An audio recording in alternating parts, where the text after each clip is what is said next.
Life doesn't come with a manual, and no one ever said it would be easy. I believe we become acutely aware of these facts with every decade of our lives when we not only encounter life's day-to-day ups and downs, but the big stuff. Relationship situations, marriages, divorces, breakups, jobs, births, deaths, and everything in between. These times often rock us to the core and challenge us to reflect on who we really are. It calls us to answer questions like, who am I now? What are my guiding values and beliefs? What traumas or emotional experiences might be holding me back? How do I deal with that said trauma or emotion? And it brings up more issues of like, who are my people? Who are my tribe? Who am I safe with? Who brings me joy and positivity or love to my life? These questions are all very important and profound as we move through life, but the answers are not always so easy to come by or even experience.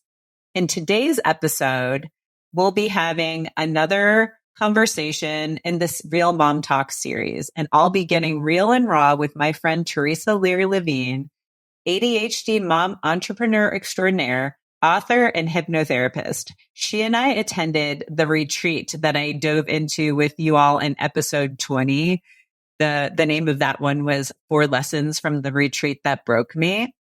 And that, for those of you who listened to it, that was the reality of it. And today we're going to discuss that retreat in more detail to give you the real deal on what we experienced. And specifically, we'll get into what the journey of self-discovery looks like from 2 moms' points of view, using those insights to fuel and facilitate growth and transformation as both a mom and an individual.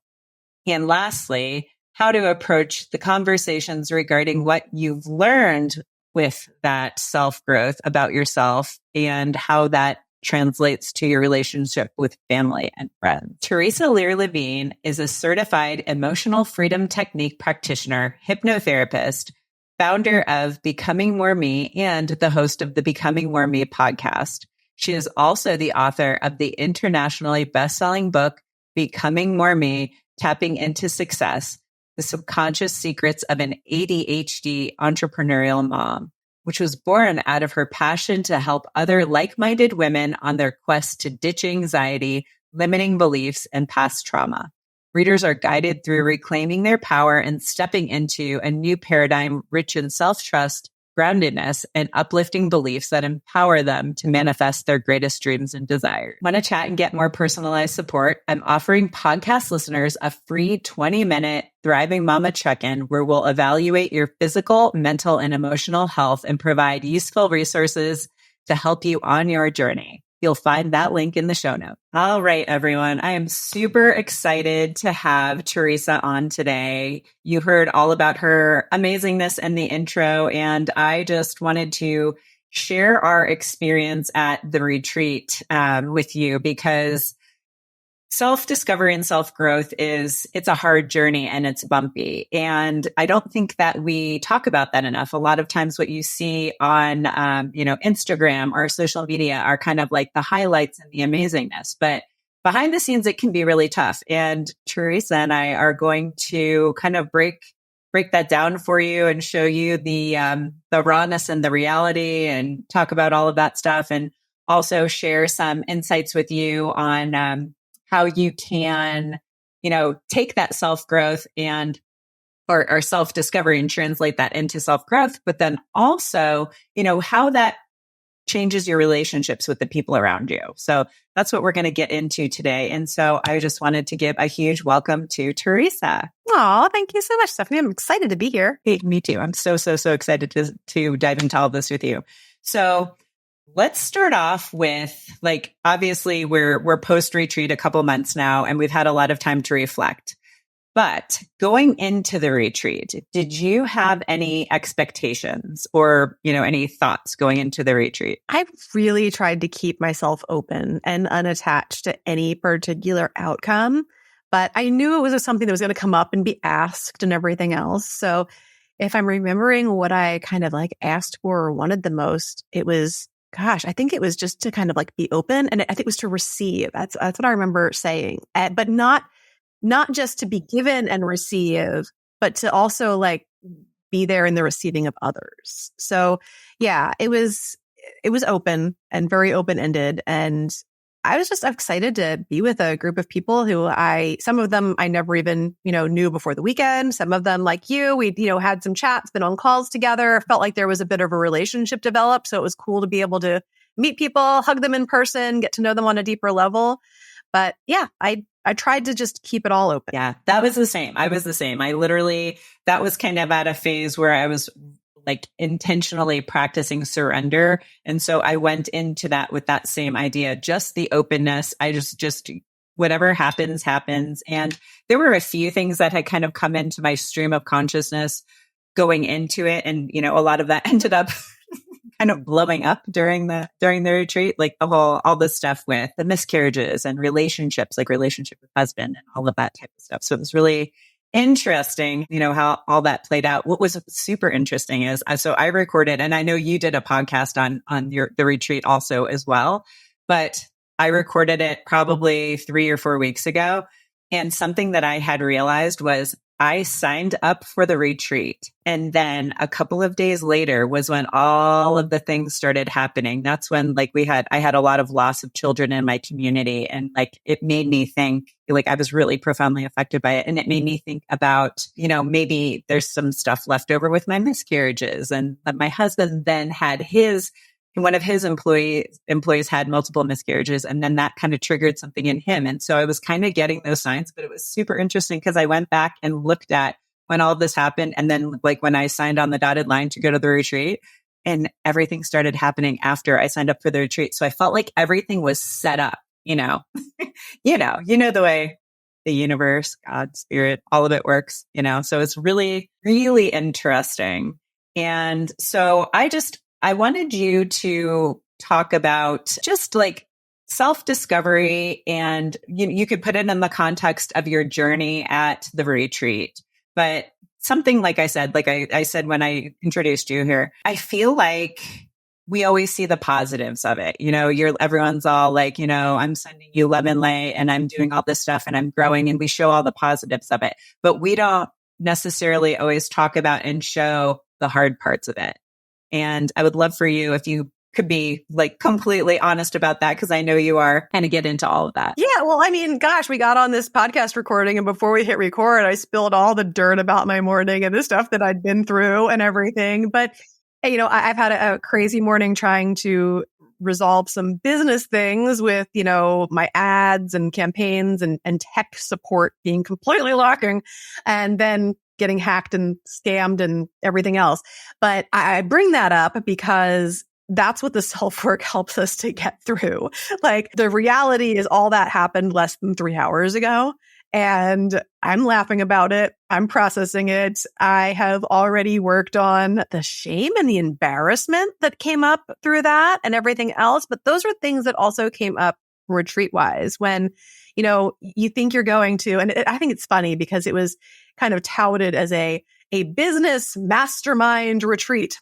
And it was which is great. I mean, it was, I'm not making fun of Dan or anybody, but it was a spiritual overhaul. So, I think, I was ready for that and I was excited about that, but I think it was a little different than maybe we all thought the depths of it were going to go, which I was bring it on. But yeah, I mean, we're sitting there talking about our limiting beliefs and shooting them with laser guns and, having objects pulled out of our energetic bodies by, Dr. Divi and all sorts of other things going on. And yeah, that'll do something to you. And then, doing it from different levels of consciousness and everything else.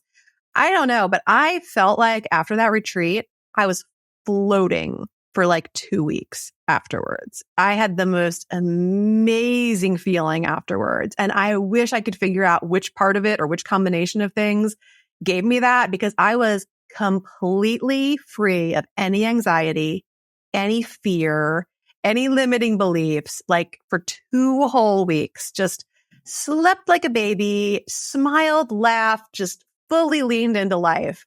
And then, the real life stuff started to creep back in a little bit, but it was so cool to see how available that was. And that where do I connect with that oneness again? It's right here. I know it's already here. It's just like, how do I fit the puzzle pieces just right to bring it out? Right. Oh my gosh. That's exactly how I described it to people. It was it was business. And yes, it was kind of 25% business, 75, we're moving your spiritual crap out.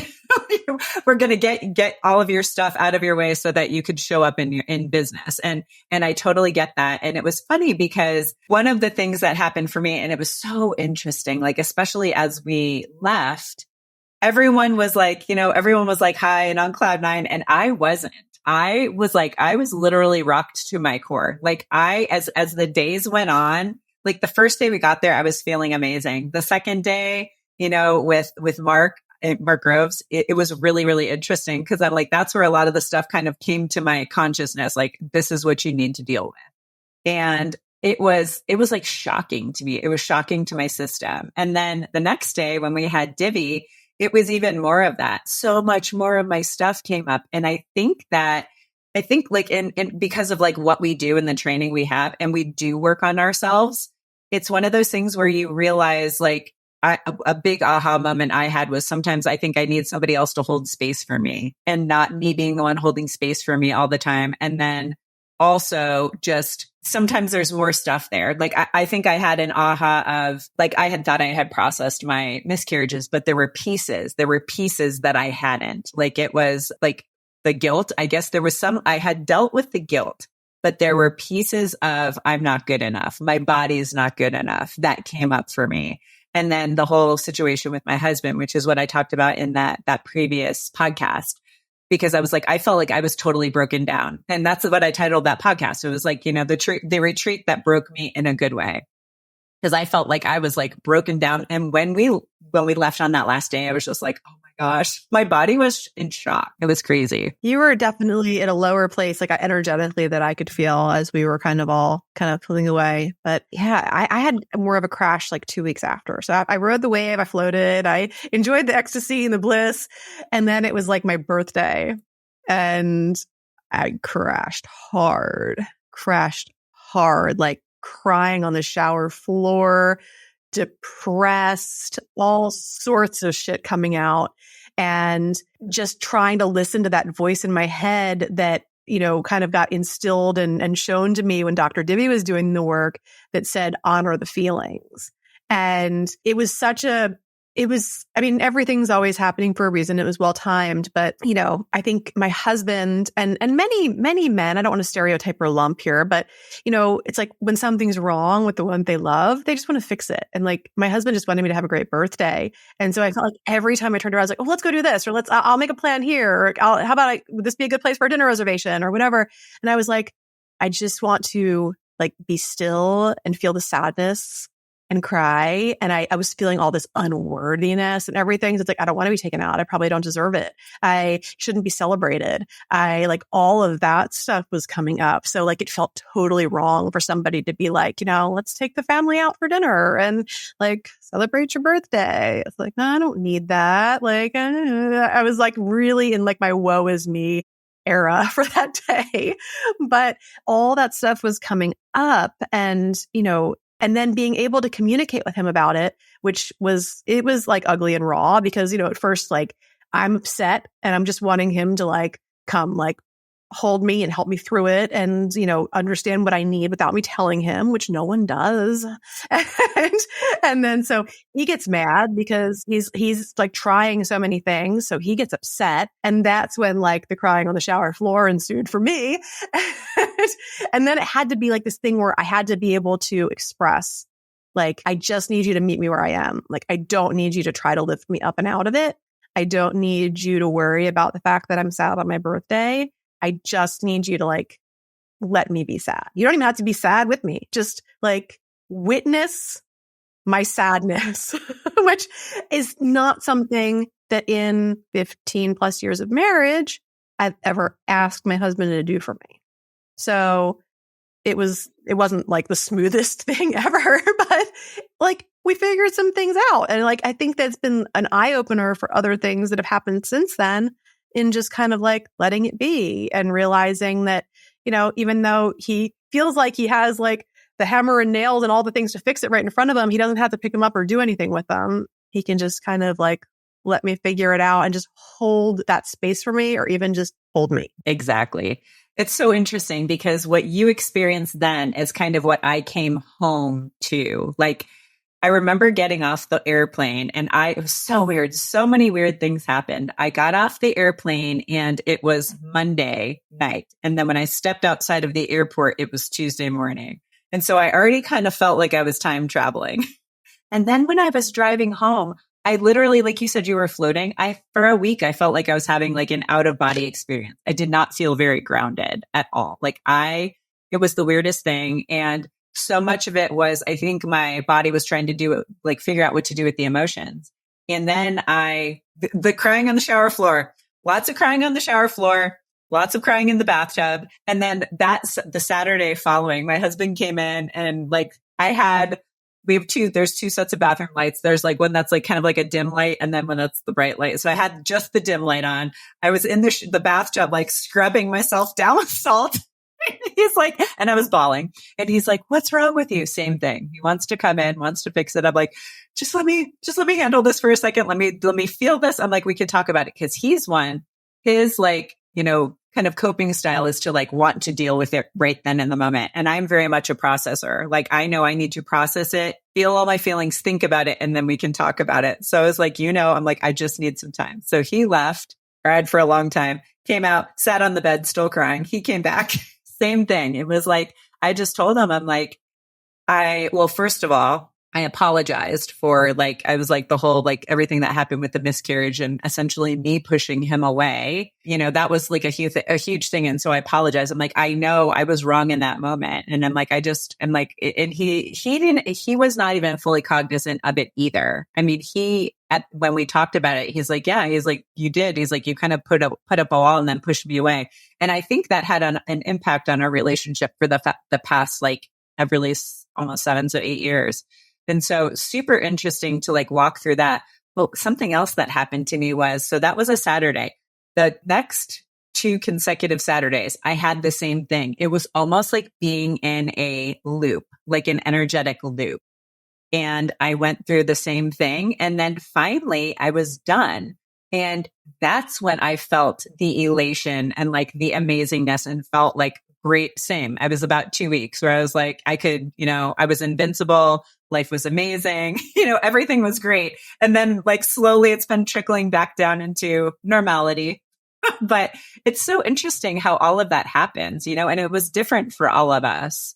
And yeah, super, super interesting. And I think it definitely took our relationship we've had lots of conversations now since that. And it's uncovered a lot of things. And I feel like we're definitely in a better place, much better place than we were. And the lines of communication are better. And, everything, I'd say everything is we, like you said, we've learned a lot. It's interesting how that relates. So that being said. Yeah, that's not easy. Yeah, it's not easy. And that's what I was just going to say.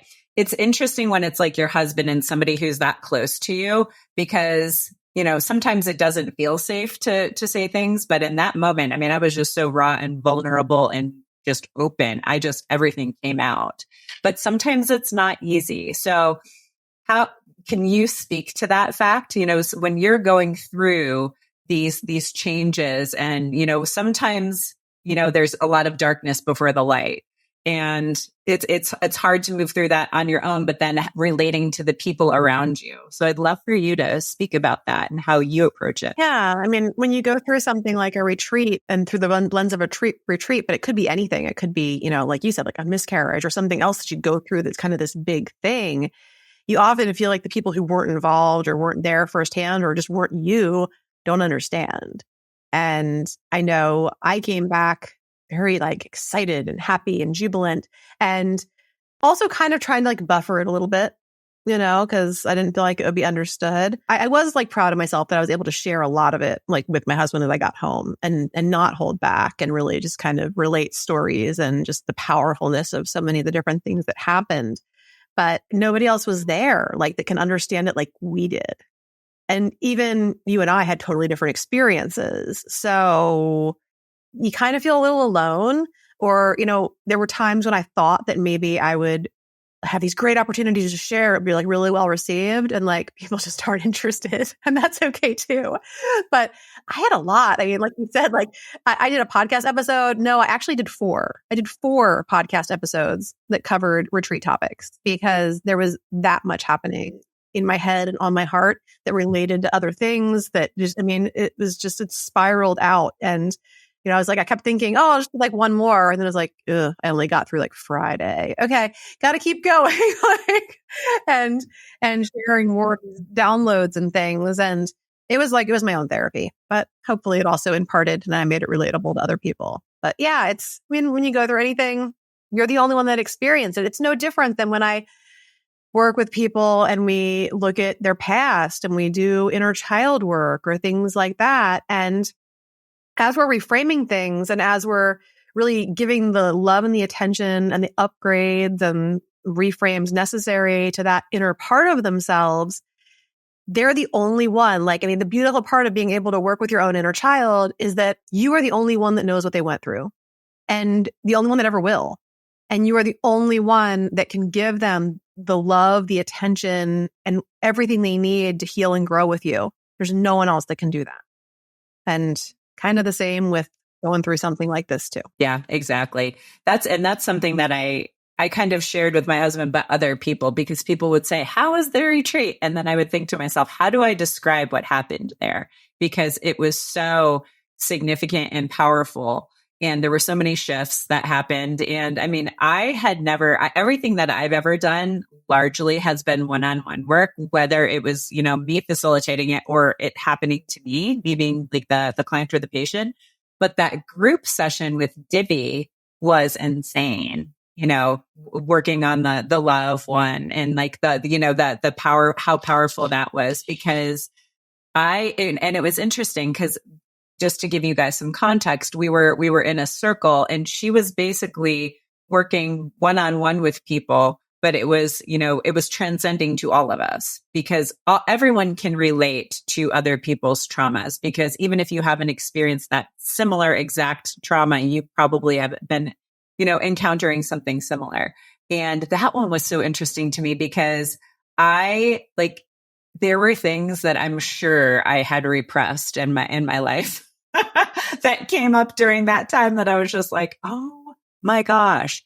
It was like, and just, there were so many profound takeaways, but one big one for me was how societally we have moved away from just being in touch with our primal selves. Like when they did the exercise where, we had primal screams, and there was also basically it was like kind of like wrestling, primal wrestling. I mean, it was a lot of letting out anger and rage that we suppress because societally it's not okay anymore, right?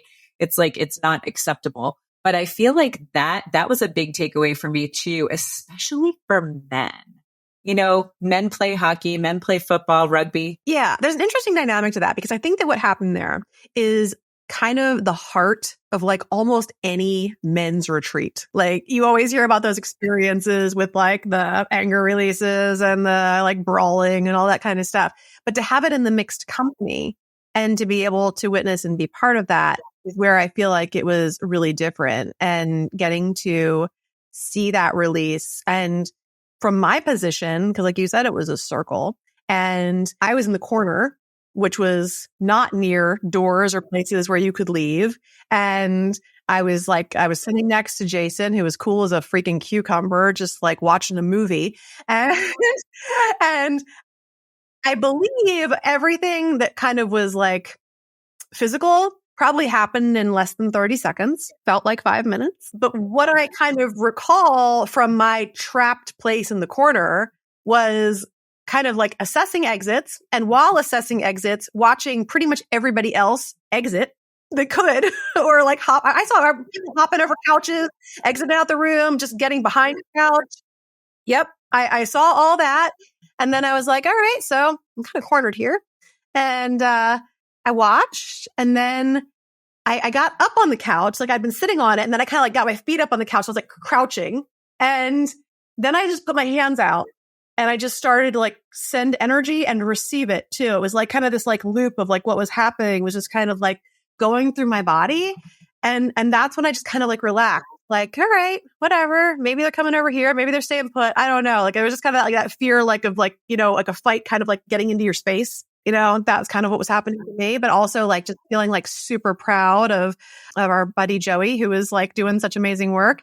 And Dan and Alexander tied in there too. And like, just, it was really cool. And, I think that anger does need to be more normalized. It's an emotion that requires movement.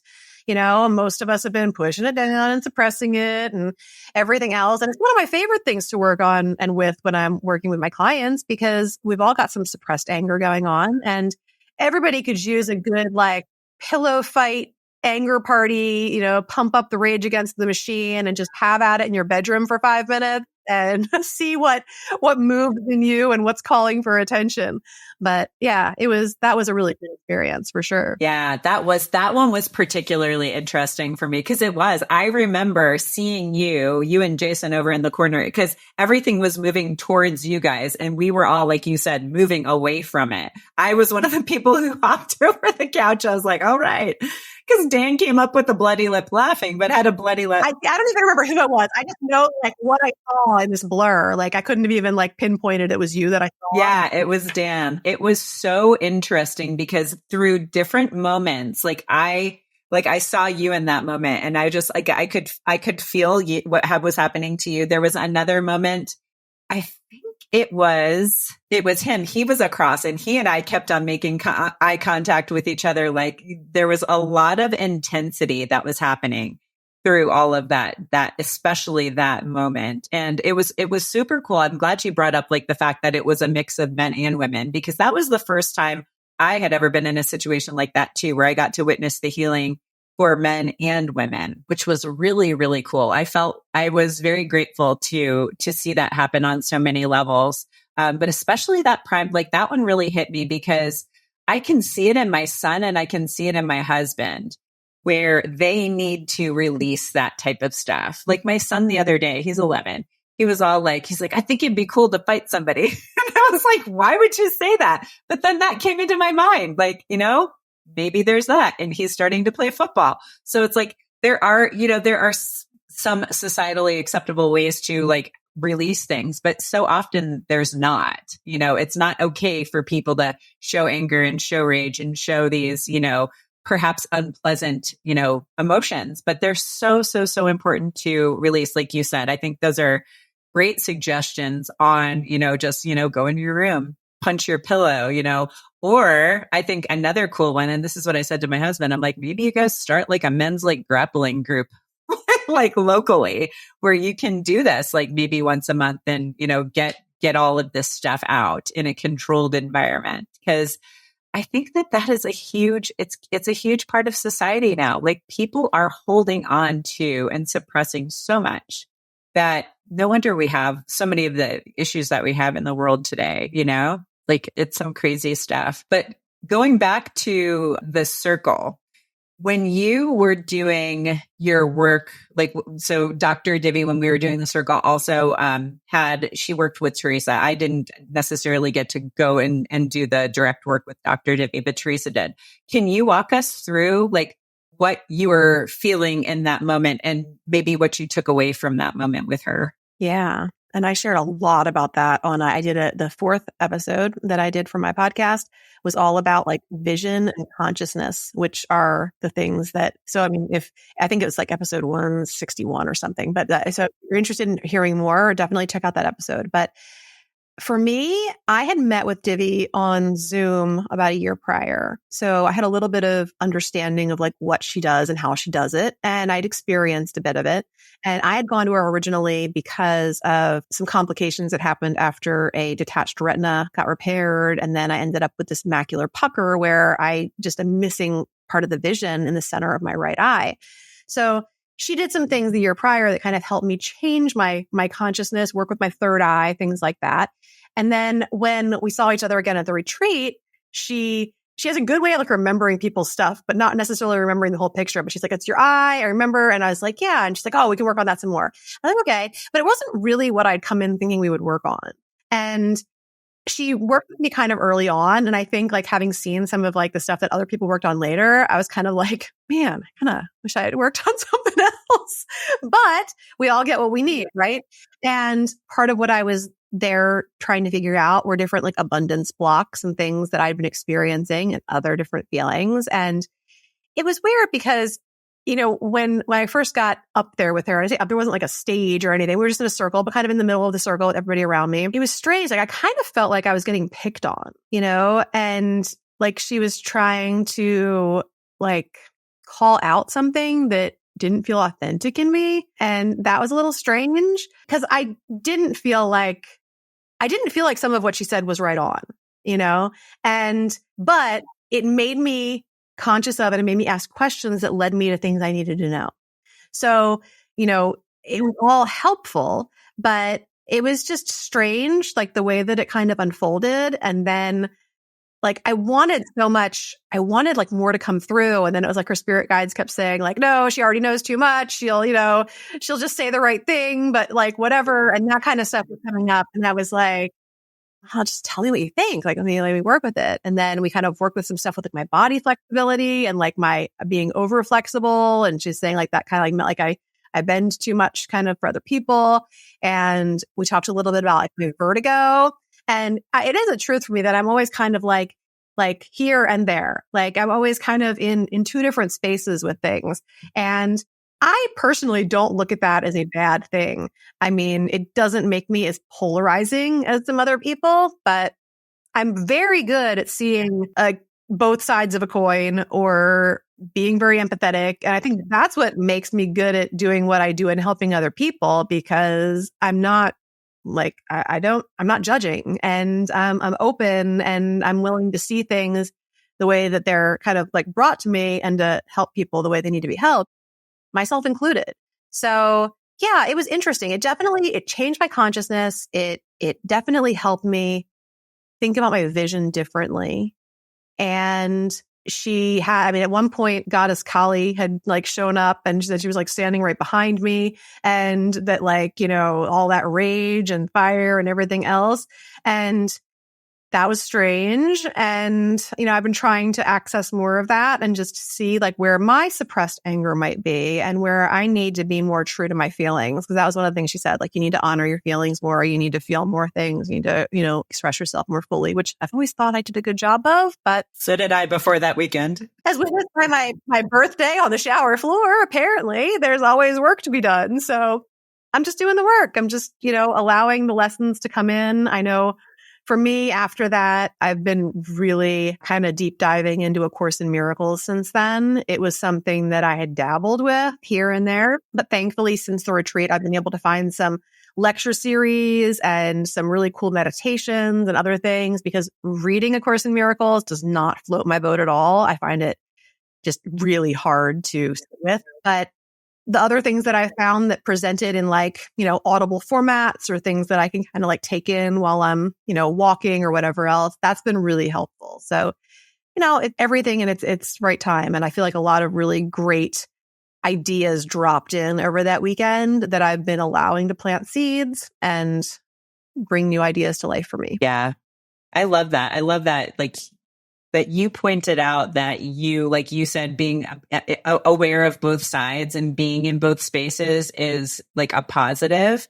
And I totally agree with that because that's kind of how I am and how I live my life too. Like I've always been told, even since I was a kid, that I've been flexible and been able to see all sides of the story. And I feel like that is what helps make us good at what we do because we are coming from a place that we're not judging people and we're able to like, that's one of the biggest things that I try to teach my kids because I feel like kids are always so black and white. And like, you want to know what? You have no idea what that other person's going through or what their story is. So you need to, have some grace for that person because you just never know.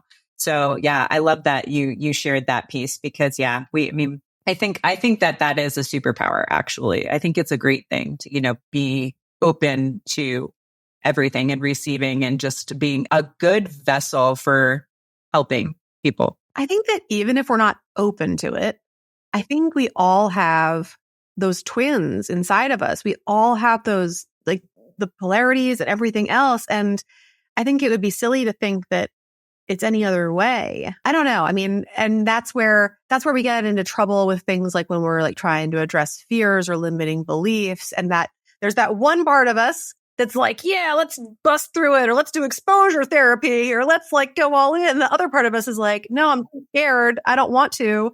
And we have to be able to acknowledge this part and love this part until it feels more like this part and is ready to go ahead. Otherwise, we keep building that lack of trust in ourselves and we don't even know why. Oh, that's so good. Yeah. Yeah. Oh, we do. We absolutely do. And I think that was kind of part of my aha moment throughout all of this, because like I said, I felt like I had done so much work and I was in a really good emotional place. And I feel like whenever I feel like that, the universe is like, no, you're not. And that happened in a huge way, right? Right. Because it's a journey. You're never, there is no end point. I mean, I guess if you're like a very transcendental and enlightened monk and you're one with the universe, maybe that's the end point. Who knows? We don't know what the end point is, but maybe, I don't know. I'd like to think they have their days too. I don't know. But I mean, we were with a group of people who were all like pretty well versed and, spiritual, deep people who take good care of themselves and do the work regularly.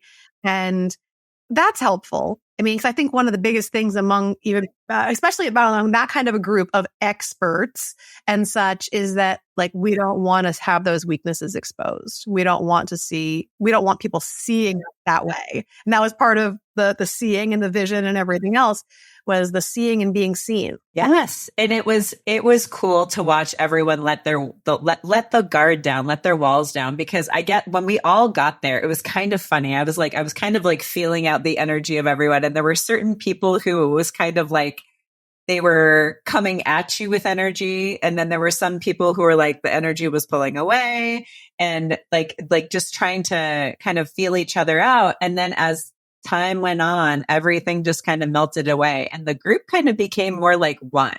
It's one organism. Oh, yeah. It was really cool. We were just one big energetic blob. Yeah. Yes. Yeah. And it was just cool. Yeah. The group hugs were the best. Yes. The group hugs were great. And everybody was loving and open and empathetic to everybody else's journey. And there was so much transformation that happened. And it was interesting to watch it unfold there, but then I'll also watch people unpack it as, the weeks and months have gone by, and watching how some people are just like absolutely like just thriving and like they're shining so bright. And then there are some of us, like, I feel like I'm still unpacking it and I'll be unpacking it for a while, because like you said, there were so many little nuggets that happened. And it was interesting because especially during the Divi session, she kept on going to Allison and myself about a lot of things to do with motherhood. And it was funny because I ended like that. I mean, obviously I work with moms, like that's kind of my place. And I know I had a lot of mother wounds, that I have healed in the past. And it was kind of interesting that some of that stuff like was still coming up for me. And I've been diving into working on dealing with some of that stuff. And it was interesting because I feel like all of those, like the mother wound type of stuff, that stuff's all gone. That is completely 100% resolved. All the other stuff was like kind of stuff that you said. Like, I remember coming home and having like insecurities. Like, I feel like I haven't felt insecure since I was maybe like in college or like I guess maybe early 20s, like really, like really insecure, like just not comfortable in my skin. That kind of 2 or 3 weeks after I got home from the retreat, I was feeling like I had some crazy insecurities coming up. Like my husband went out with his buddies, like he rides dirt bikes and he went out with his buddies. And I like woke up in the middle of the night. He was not home and I lost it. Like he's done that a ton of times and I've never felt that way. And I'm like, what the hell is happening to me? You know what I mean? It was just like, it was so weird, but I was like, obviously, but there was something there, right? There was something there. And so like we talked about that and acknowledged it. He got home. the reason that they got home late was because they were being responsible and they had too much to drink and they were waiting for somebody, one of their friends, to come get them and drive them home, but they were far away and he had to drive a bunch of people home. And so it was super, like, it was interesting. Like he's like, what? And he was just shocked. He was like, he got home and I was awake and he's like, what is up with you? It was like really funny because he's like, this is so out of character for you. And I'm like, I don't know. I'm like, I'm just feeling all these feelings right now. Yeah. Right. Yeah. It was really interesting because, and I think that kind of brought up like in maybe insecurities about like, I'm perimenopausal. There are changes happening in my body. And I was like, maybe that's, that's probably where this stuff is coming from, like, it's like he still looks all great and buff. Well, I feel like my stuff is starting to move southward. It's like that type of stuff. I was like, wow, apparently that's something for me. Oh yeah. It's so, but luckily we met lots of people at the retreat that can help with that and everything else. So, there's answers everywhere when we're looking for them, but I totally feel you there. I felt like I was kind of called out in that mother role a lot too over the weekend, which was interesting.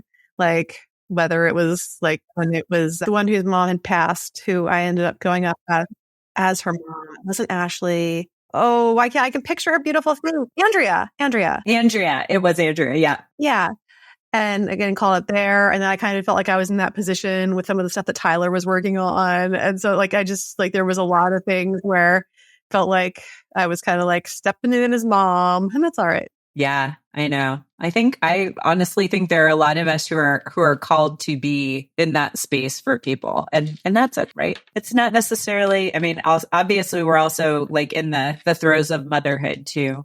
So there's that piece of it too, when you're actually living it, on a daily basis. And for the audience, she has 4 sons. So she knows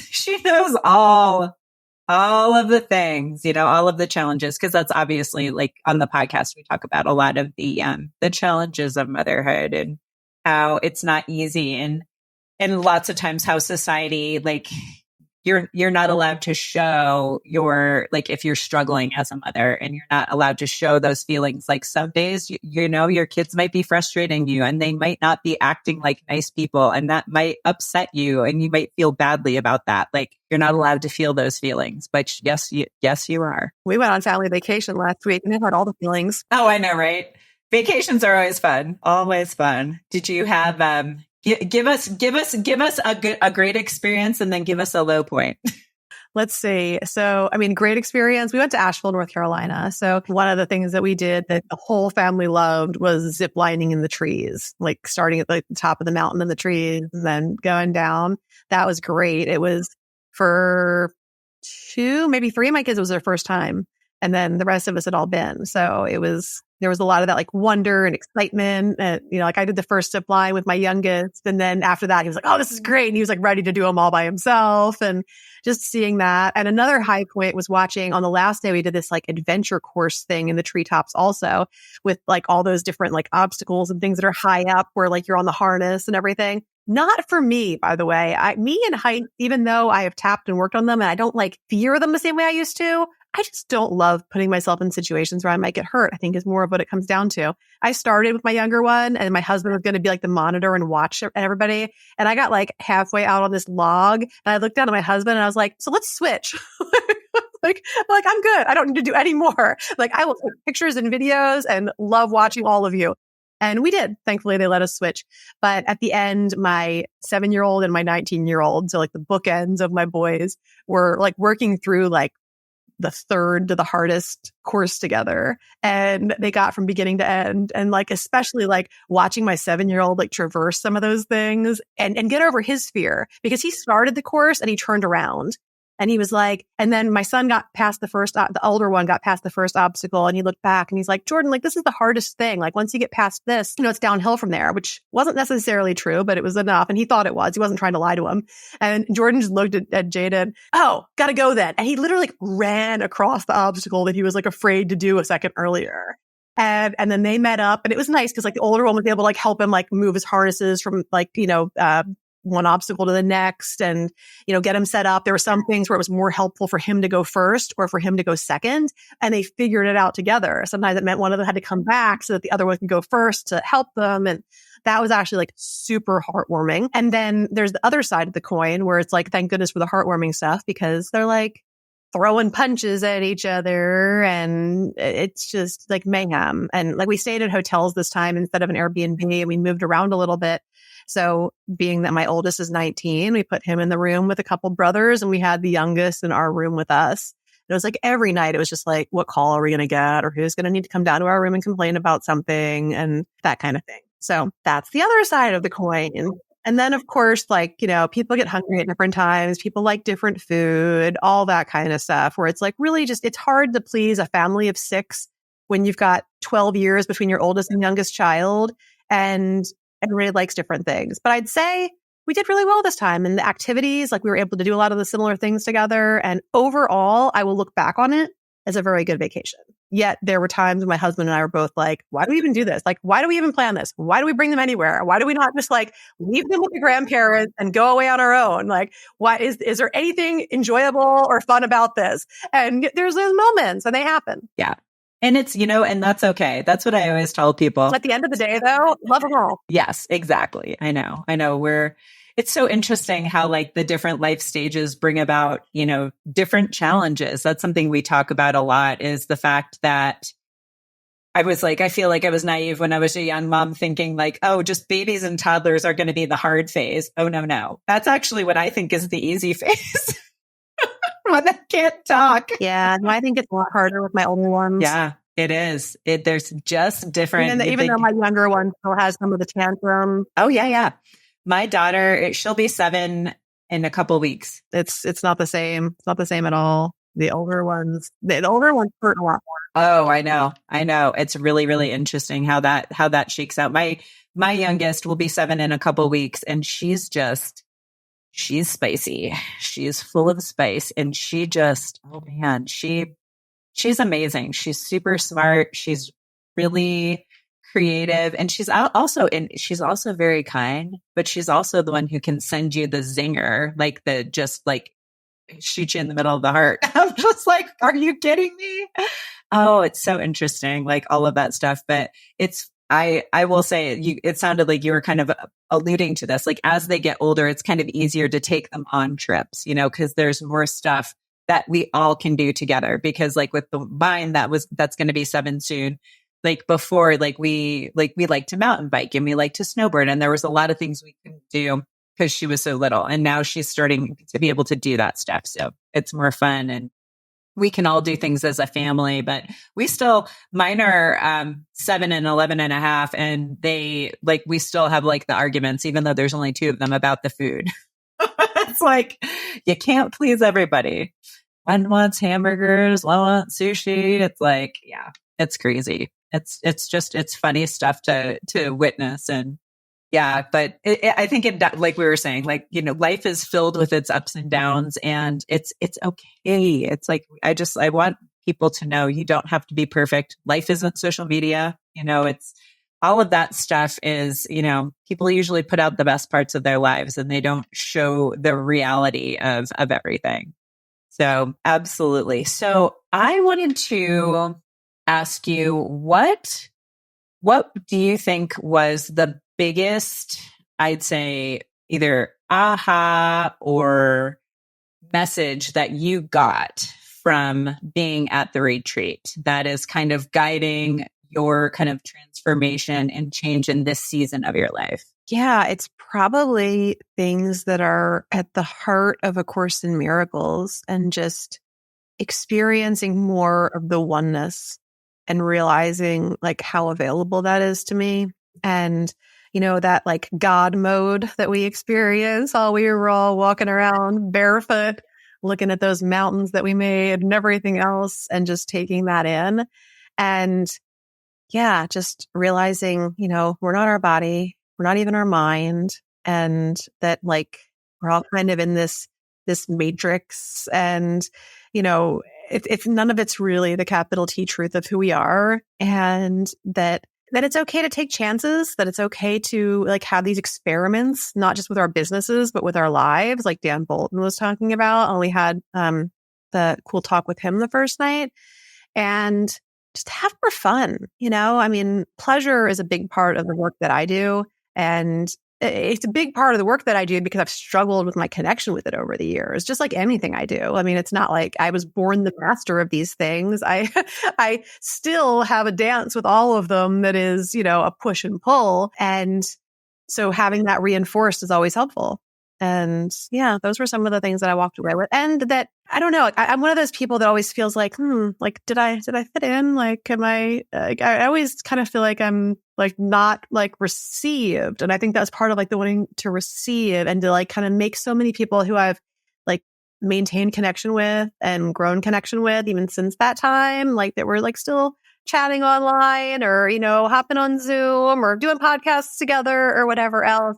And to see like, because there's that inner child part of me that's still like, do people like me? Like, am I a likable person that people want to spend time with, or do people just want my services and my expertise? No, I that resonates with me so much because especially, I may have talked with you about this at the retreat, but I know I talked to several people about it.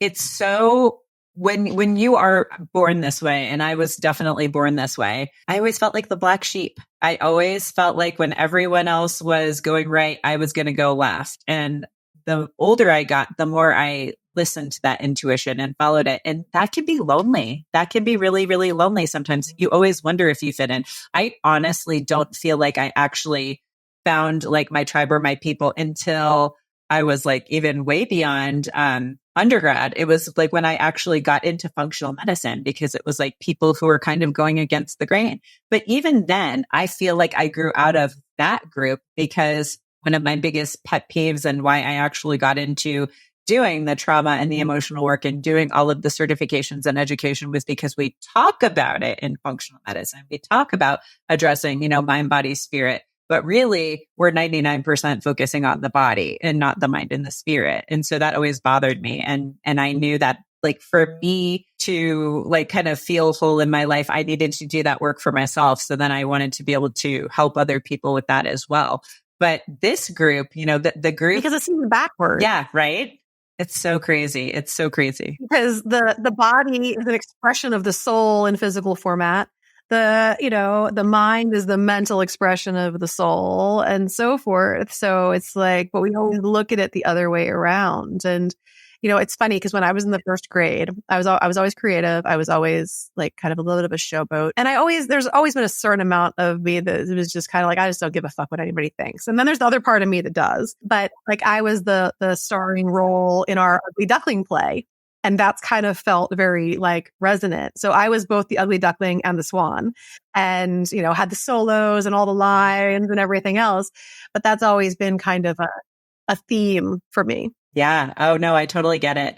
But it's been interesting. And I still don't think I've found my tribe. Like, I still don't think I've like totally like wrestled that group of like ride or die people that, and I feel like when I meet people, they assume like, oh, you probably have a lot of friends or, you probably aren't looking for new friends and I think that's just kind of silly that as adults, we don't think that, or that we still have those like ideas that like, there's only room for like, I only have like room for 2 best friends or whatever. And no more. It's like, I got room for everybody.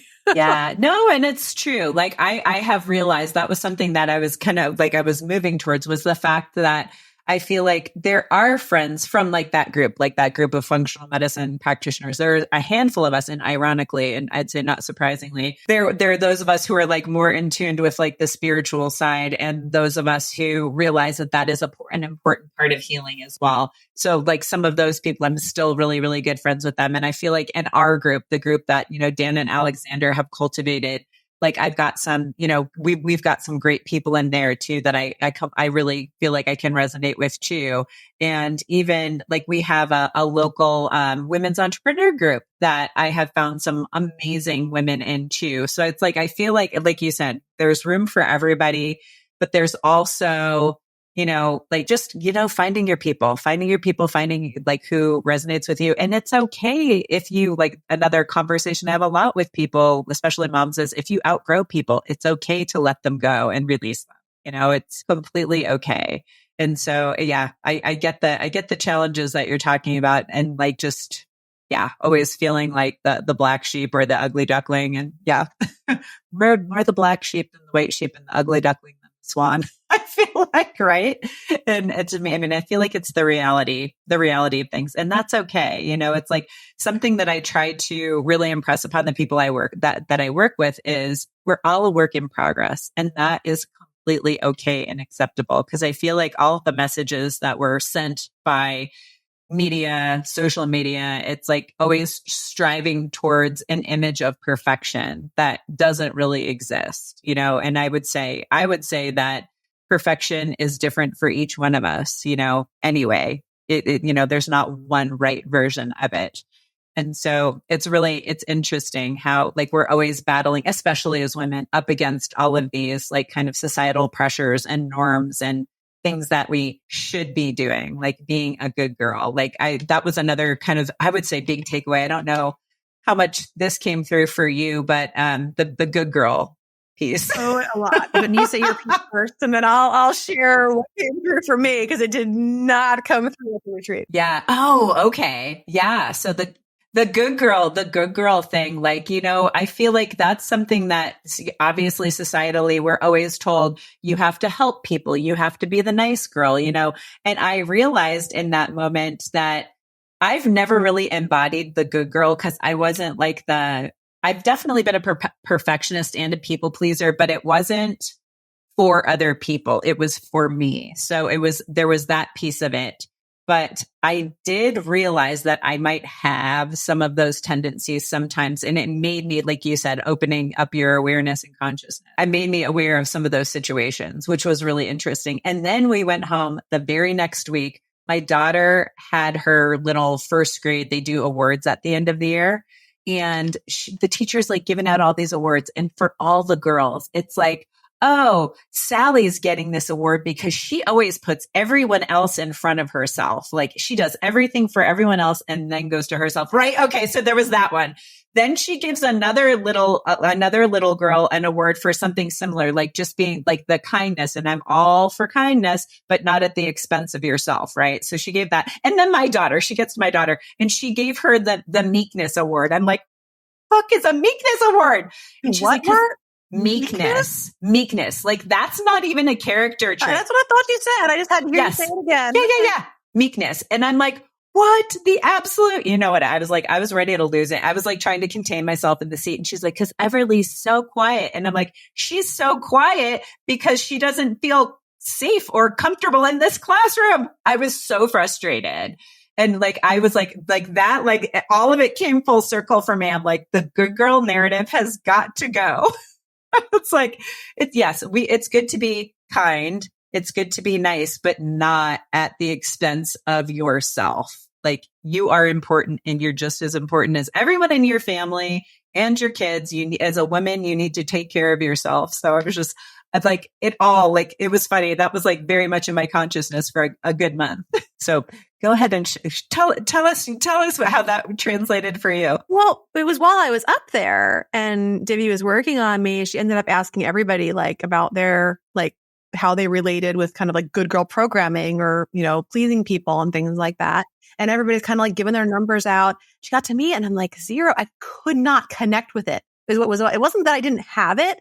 I had 0 connection to it. I think because I was actually in more of that place of like just that oneness and everything else. And it just like wasn't resonating with me that could even be a thing I was up there. That's how affected I was by like whatever energetic stuff was happening in that moment. That kind of made me feel stupid. And like, again, ugly duckling, black sheep kind of a thing. Cause it's like everybody else is having this experience and I cannot even find it in myself, even though I know it's here. So, and that was me being honest about my feelings and then getting called out for not being honest about my feelings. So that was and then I remember going outside after that and she took a break after mine. She's like, oh, the break's mostly because Theresa needs to get outside and get some sunshine or whatever. And I did. And I just I ended up kind of like, I just went outside and like cried. I remember like Joey walked around and finally was like, yeah, hug. I'm like, yeah. And I just said like that. I said that felt so disconnecting. Like I felt so much like not part of the group during that session. Like, I felt like I heard people laughing. I felt like I heard people just like, it was almost like, I mean, nobody was, but it was like that image of like, ha ha ha, I'm like pointing and like, like, you don't get it. And I'd had a whole conversation. I have like 10 different thoughts in my head right now that I want to share, but I had a conversation with Alexander a couple of weeks before the retreat where I was working on abundance blocks and trying to get ready. I did a lot of work going up to this retreat in the one-on-one calls and the group calls. And I said to him, I'm like, it feels like I'm like the smelly person in a group that doesn't know they have body odor, and everybody else like knows I'm the smelly person, but nobody will tell me what to do to fix the problem because they won't call it out. And that's how I was feeling about the abundance blocks. It was like, I feel like it was almost like, dude, I feel like you know the answer and you won't even tell me, that kind of thing. And that was it was like I manifested the experience there with what happened with Diddy. It was really weird. It's really weird. So I came home, and I mean, good girl programming is something I'm super familiar with. I work with it with my clients all the time. I know it from my past, right? It is not foreign to me in any way, shape, or form. So I came home, and then I revisited like Kasia Urbaniak's Unbound. I don't know if you've read that book. I have a very close friend also who like literally does like these like good girl workshops and stuff. Like it's in my world, like it's on so many levels, and I can think of like all the different places where it was kind of like fed to me growing up or whatever. But yeah, I couldn't connect in that moment. Interesting. Isn't that? I mean, in a way, okay, this is my observation and perception, but the fact that you were so connected to the oneness, I feel like that's pretty amazing, and that nothing else was getting in the way at that moment. So that's pretty cool, because I was oscillating in and out of it during that time, but I feel like I was more down than up because I just felt like everything was heavy and everything was piling up on me during that time. By the time we walked out the door, like everyone was like, we had done, like when we ended the retreat, we ended up doing a circle, like a closure circle for the end of the retreat, which was great. And after everyone's like hugging and taking pictures, and I was just like thinking in my mind, I'm like, I need to get the heck out of here. I was just like, I need to get away from this energy. That's like, I was so grateful that we ended up going in for a walk in the forest afterwards, because I needed that so badly. Oh, it was so perfect. It was. I just like everyone was hugging, and like, I didn't even like, I kind of like said bye to Dan and Alexander. I kind of like, she like was like, bye. I was like, I just can't even hug another person. I'm like, I just need to move away from this energy, decompress. And it wasn't until, so we went to the forest, I felt a little better. We went out and we got some food, and I felt a little bit better, but it wasn't until later on that night. And after some of us who were staying one more night were sitting there and talking about everything, and that I actually kind of felt like I had come full circle, and I felt better, because like I was just feeling like heavy and like just disconnected rather than connected. It was so interesting. So it was like, and then I was glad. All I wanted to do after that part with Dr. Diddy, where she was working on me, was wash my feet. I had the most overwhelming urge to wash my feet in cold water. I remember like after I was kind of done crying and walking around and getting some sunshine, I walked around to like where we would meet under that like canopy on the side by the kitchen door, found like the hose, turned it on, and just like washed my feet. And it felt so good. And it was like energy shift. It was so weird. Oh, that's awesome. That's really cool. That for me, like it was funny that Alexander had mentioned like doing mud baths or salt baths, because that was for me what I felt like I needed.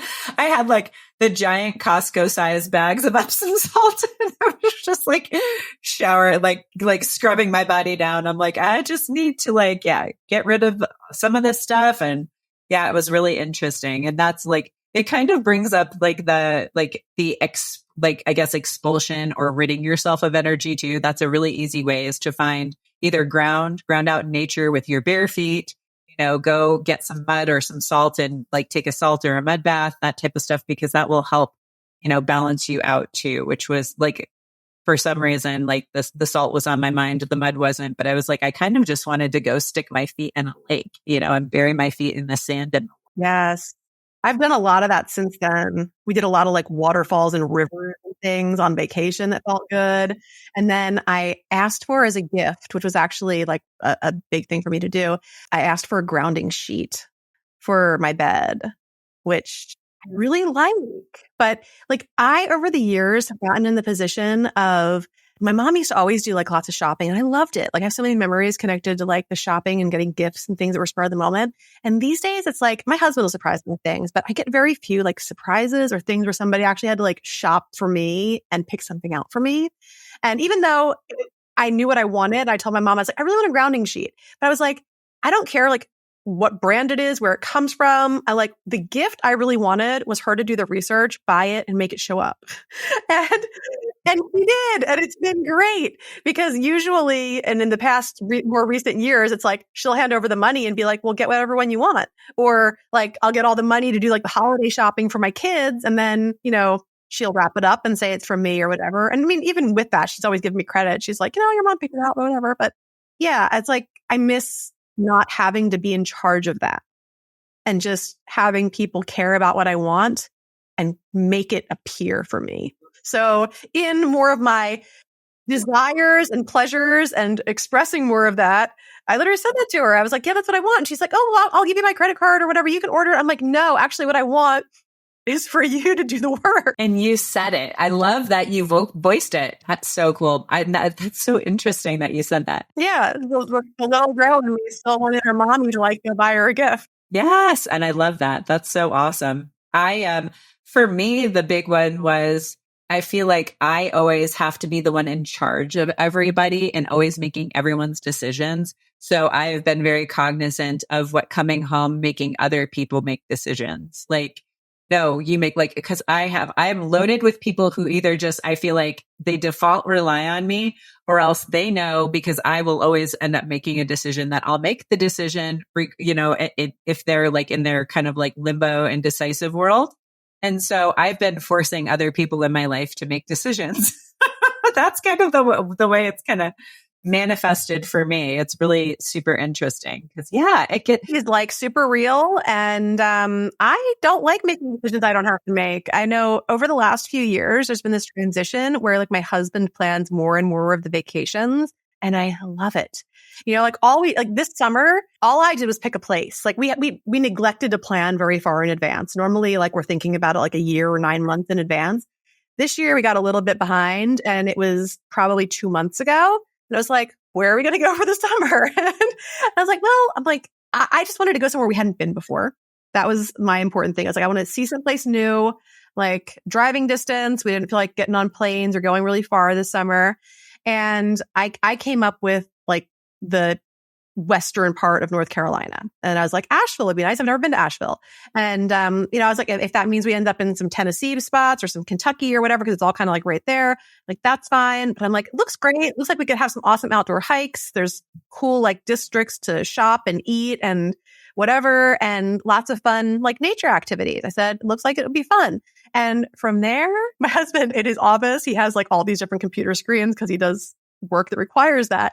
And he's like, I won't plan a vacation unless I'm at work because he has to like be able to like lay it all out and figure out the logistics of like where we're going and everything else. But like he picked out all the best ice cream and custard and dessert spots in Asheville because that's important to him and we all enjoy it too. He picked out like great restaurants, did all like the research, the Yelp reviews. He picked out like the place we were going to go tubing and zip lining and adventure coursing and sliding rocks on waterfalls and the hiking trails and like the route we were going to take to get there and back, and then a spot on the way back in Roanoke so that we could go to other waterfalls and other places and see other sites and break up the trip.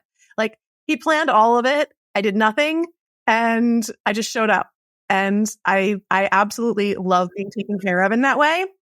And in the past, like this year we shared because the kids are sometimes funny about like, well, what are we doing today or whatever? And they want to know more. And I was like, it's fair to tell them and have them be able to get, I am anticipating things is one of my favorite parts of vacation, or most things, honestly, like anticipating the retreat. Fabulous. Amazing. And then, so in the past, he would plan the vacation and just tell us in the morning, okay, so today you need to change clothes and a bathing suit and, whatever, or, we'll be gone until before dinner time. And then we'll come back to the Airbnb hotel, wherever we would be, and we'll have dinner. He would give us little details, but we would all get surprised, and then he'd like, take us to a whale watch or take us on a hike or whatever. But it was like a whole vacation like that. That's fun. I like that. I don't mind. Just put me in a car and take me fun places and feed me good food and give me a bed to sleep in. Yeah. Yeah. Oh, that's amazing. Cause I feel like my husband will help with some of it, but I'm still like the major planner. And because of that, we usually end up doing a lot of things, last minute. Same thing. Except for this year, we're definitely going to be more intentional about next year because we end up doing driving distance things, and it's great because being in Colorado, there's lots of stuff you can drive to, lots of good stuff. But sometimes it's like, I mean, I love it here, but sometimes it gets boring doing like all of the same stuff. And I was like, we need to be intentional about this. We need to be better. So that's a good idea. I'm going to recruit my husband into that too. I love that because See what he's willing to help with. Or, I mean, we've planned things together too. I mean, some of this planning was even together, finding the location and then even talking about like what activities would be fun. But then he did the hunting for the places and the booking and the logistics on time and all that kind of stuff. So I'm very appreciative. And he does all the driving. So, yes, mine does too, which I appreciate because I hate driving. All right. So I wanted to ask you as we wrap this up, for any moms who are doing like some, self change work, self growth work, self discovery, what is your best tip on integrating these learnings into their daily lives? And then also like how did that translates to the people like closest to them, like working with the people that are closest? Yeah. Well, we didn't really have a chance over this episode to talk about one of my favorite modalities, which is tapping or emotional freedom techniques. But that's one of my favorite ways to integrate. I'm also a huge fan of like eye movement therapy and hypnotherapy. But I would say if I was in a season as a mom, taking in things, whether it was something that just happened with my kids or a trip I just got back from or whatever, just taking a moment to sit with yourself. And if you're familiar with tapping, great. And if you're not, then I've got a ton of free resources that can get you familiar with it. But you usually kind of start kind of side of hand sort of thing and just kind of tapping. You can stay there the whole time, but just to kind of say like, hey, even though I've been through X, Y, or Z, whatever the thing might be, I love, accept, and forgive myself. And then to kind of work through these other like meridian points that we have from the top of our head, around our eyes, tapping gently with our fingertips to release any kind of like energetic blockages, which is also helping to integrate and just address all the things that came up for you. It's like talking to yourself and give yourself some time and space for what it is that you're processing to be voiced. And that's going to also help to like clear chakras, like your throat chakra and everything else, get the energy flowing well, and just give yourself time. It only takes about 5 minutes to do a round of EFT. And I do teach the process in my different videos, which are available on YouTube and a bunch of other places. But that for me is one of my favorite ways to raise my own consciousness, get through the energy blocks and get a new perspective on things. Because that's really what happens when you're stepping into new things and new awarenesses. You kind of need a new perspective because you're shedding an old version of yourself and stepping into a new one, which comes along with unsafety, uncertainty, all these other things that require our attention in order to dissipate so that we can confidently step into that next thing, whatever that might be. So yeah, I love tapping as a way of integrating. Oh, I love that. That's cool because it gives you, like you said, it kind of gives you a way to integrate, release the energy, and be able to process it better. And then that, translate that into, you're the new version of yourself. Like I always tell people every single morning when you wake up, you're a new version of you. And that's a good thing, And so there's that piece of it. And then it also like when you become grounded in that new version of yourself, then you can take that and like communicate it to other people. And so that's a whole other subject. The communication piece, right? Oh yeah. All things I love to work with though. Yes. Right. Yeah, absolutely. So if people are looking for you, where's the best place for them to find you? I would say Instagram, where I can be found under my name, which is Theresa with an H, Theresa, Lear, Lear, Levine, Levine. So at Theresa Lear Levine, you'll find my account there.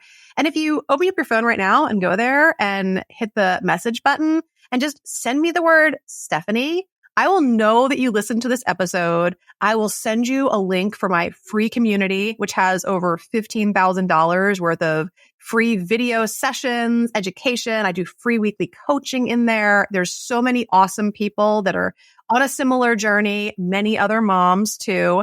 And have a little conversation about what your challenges are and see what I can point you towards. Awesome. I love that. Thank you so much for being here. And we'll probably have to do this again because during this conversation, I thought of a lot of other things that we could have talked about for hours. Oh, yeah. Well, now that we've gotten the retreat stuff out, man, next time we talk about hypnosis and nervous system regulation, the subconscious mind, all that kind of stuff that relates so potently to motherhood, like very potent stuff for motherhood. But thank you so much for having me on today, Stephanie. This was amazing. I love this conversation and it helped me to process some things too. So thanks for holding space for me. Awesome. Well, thank you, friend. I'm so grateful for you being here. If you made it this far, I truly appreciate you. Remember, knowledge is just the beginning. Taking action is what truly sparks change. If you're overwhelmed and don't have enough energy to make it through the day, I invite you to book a free 20-minute coaching call with me. It's a no-obligation chat where we can discuss your health goals and how I might be able to help you achieve them. Visit the link in the episode description to book that call. Until next time, keep striving for wellness and remember, you have the power to not just survive, but thrive in motherhood.